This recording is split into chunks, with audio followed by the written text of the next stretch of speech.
Think you need all the colors to make great art? Well, you don't! Welcome to Draw Tip Tuesday. My name is Gouache and today I am swatching my go-to watercolor and my gouache palettes. And I will show you how just a few colors can go a very long way. So grab your paints and your sketchbook and let's have some fun with color. I'll have a fun assignment for your sketchbook practice at the end of this video. Today I am exploring my go-to watercolor palette, in which I have been using the same colors for years. The yellow box is from Case for Making. Then also this palette with gouache paint in a funky combination of colors. The palette is from Art Toolkit.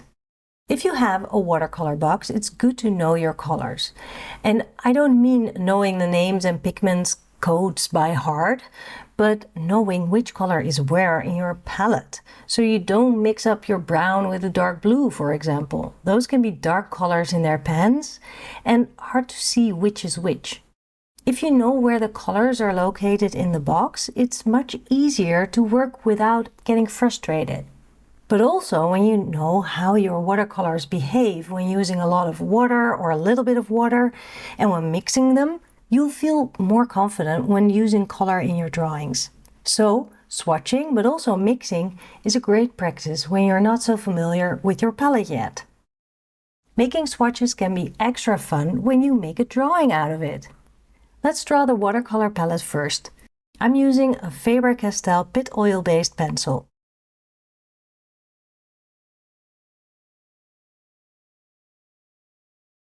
And now I'll be using the colors straight from the box to color my drawing. Oh wait, I meant to add boxes next to the drawing so I can list my colors too.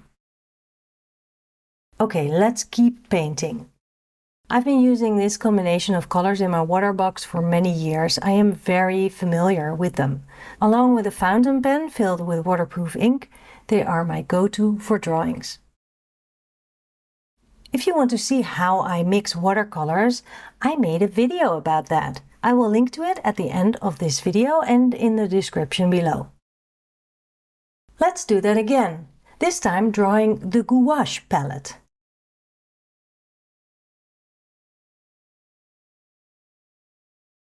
And now let's paint and swatch. Whoops, my white wasn't super clean. Let's try that again.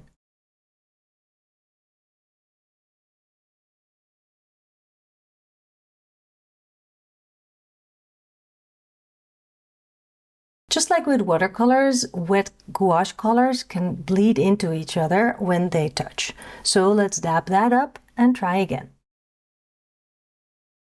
I'm mixing a nice gray by combining the raw sienna, opera pink and blues until I like the color. With this mix, I can add some shading. I forgot to do that for the drawing of the watercolor box. There I would have mixed a blue and a brown to get gray. I'll list the colors, which is helpful for reference when I need to refill. I've taken this palette with me lately, along with my watercolor box, to experiment with. I chose very bright colors, very different from my watercolors, so that I could use it as a different tool and for a different way of expressing colors. I have been quite surprised what an amazing color range I could get with just a few versatile colors. On my Patreon, I have shared some of my findings along the way, and my patrons asked for more.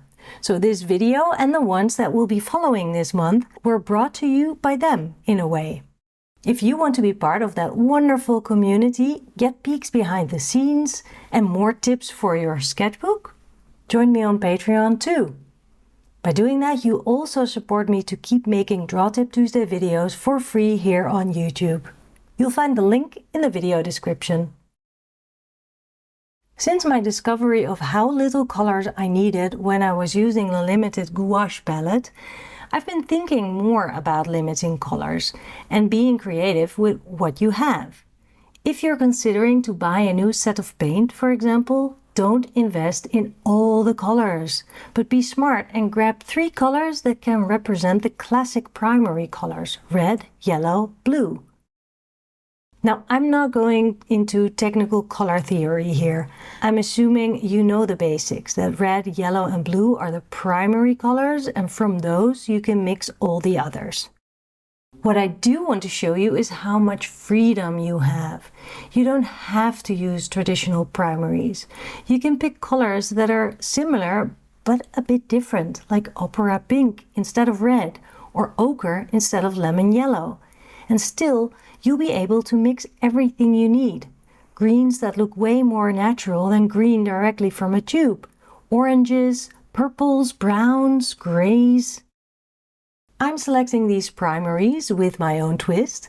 From my watercolor palette, those are a pinkish red, warm yellow, and ultramarine. The other set is even more playful, a bright pink, ochre yellow, and turquoise. Depending on how you mix, you can keep your colors bright and bold, or tone them down to calm, earthy shades. Toning them down can be done by adding just a little dab of the opposite color. Just try it, make lots of swatches. You'll see the mixing options are endless. So try all color combinations to learn and understand how your colors play with each other. When coloring your drawing, you can stay close to reality or be brave and translate what you see into more expressive color choices that feel right to you. So, if something is brownish in real life, you can decide to make it pink or purple. And if something is gray, why not make it blue? Don't overthink it. Pick a trio, and I think officially it's called a triad. Anyway, pick 3 colors that you love, swatch them out, and start mixing. It's a great way to get to know your palette and to discover how creative you can be with just 3 colors. Next week we will use our chosen primary palettes for a couple of drawings. This week's sketchbook assignment is to sketch and paint the palette that you're currently using, like I did in today's video. Watercolor, gouache, or anything else, whatever you have. Then add the names of the colors.